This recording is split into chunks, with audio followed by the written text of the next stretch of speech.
Donc, bonjour à toutes les clés. Donc, ce matin, j'avais une question concernant plus le corps physique et la digestion, etc. On m'a dit qu'il y avait vraiment des fois des personnes qui pouvaient avoir de gros problèmes digestifs au niveau des intestins, etc. Donc, effectivement, c'est réellement vrai parce que dans cette période-là, on sait que vu ce qu'on mange, souvent ça peut faire des microporosités au niveau de l'intestin. Donc, ça peut créer de sacrés déséquilibres.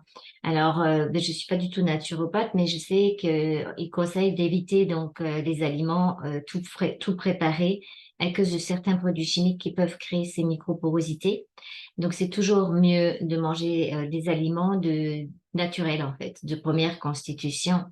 Alors, si on peut, des légumes du jardin, etc.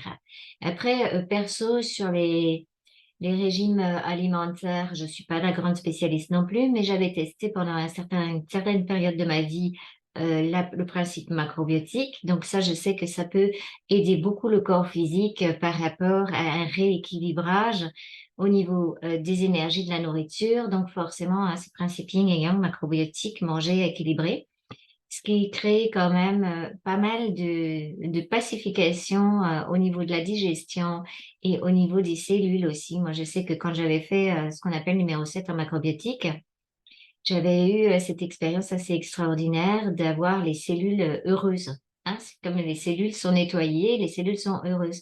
Alors ça, par contre, c'est très individuel. Je sais qu'il y a des gens qui vont être attirés par la macrobiotique. Je sais que j'ai une amie qui pratique, donc je salue Solia en passant. Donc c'est plutôt tout ce qui est ayurvédique. Donc si ça vous intéresse, vous pouvez aller la voir. Son site est mis en dessous du nôtre.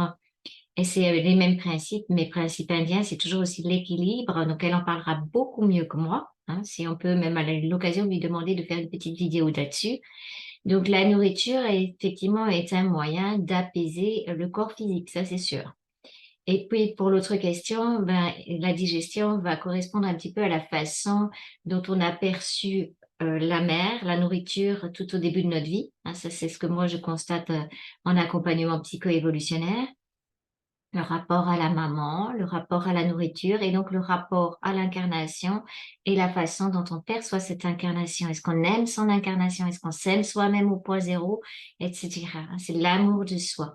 Parce que le manque d'amour de soi, quand on s'en veut ou quand on en veut aux autres, ça peut aussi provoquer des désordres au niveau de la digestion. Voilà, alors le méridien de l'estomac, rate, pancréas, et la particularité de parfois, on a du mal à digérer les émotions. Alors, le mieux, c'est de pas les digérer. Moi, je préfère mettre l'énergie de l'émotion au point zéro. Vous connaissez mon principe, hein. Ce qui est pas digeste, vous le mangez pas, hein, parce que si vous allez vous intoxiquer avec des émotions non digestes, ben, forcément, vous allez avoir des difficultés au niveau de l'estomac. Donc, arrêtez de manger ce qui est pas bon, hein.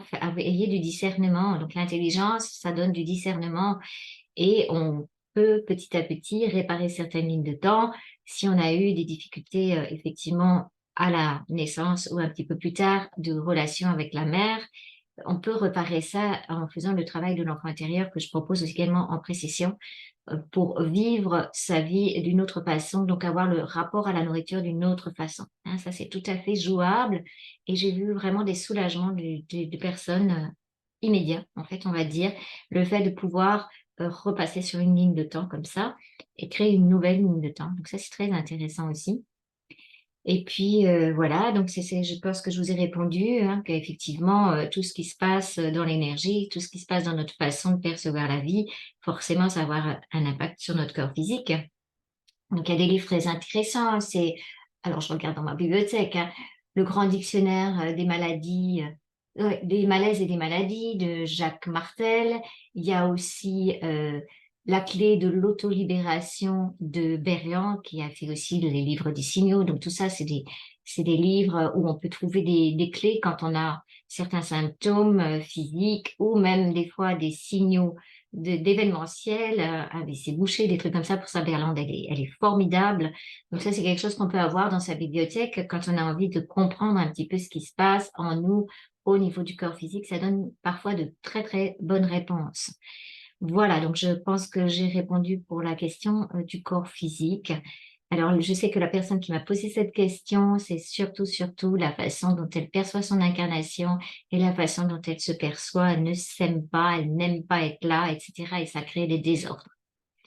Voilà, donc faire la paix avec soi, faire la paix avec son incarnation, commencer à s'apprécier, même si on ne sait pas comment, ça peut aussi être une clé de libération de l'estomac, curieusement, en tout cas, chez toi. Voilà. Merci à tout le monde et puis je vous dis à bientôt si la vidéo vous a plu. Si vous avez d'autres questions, n'hésitez pas à les poser. Merci, belle journée à tout le monde et belle route vers votre souveraineté, bien sûr.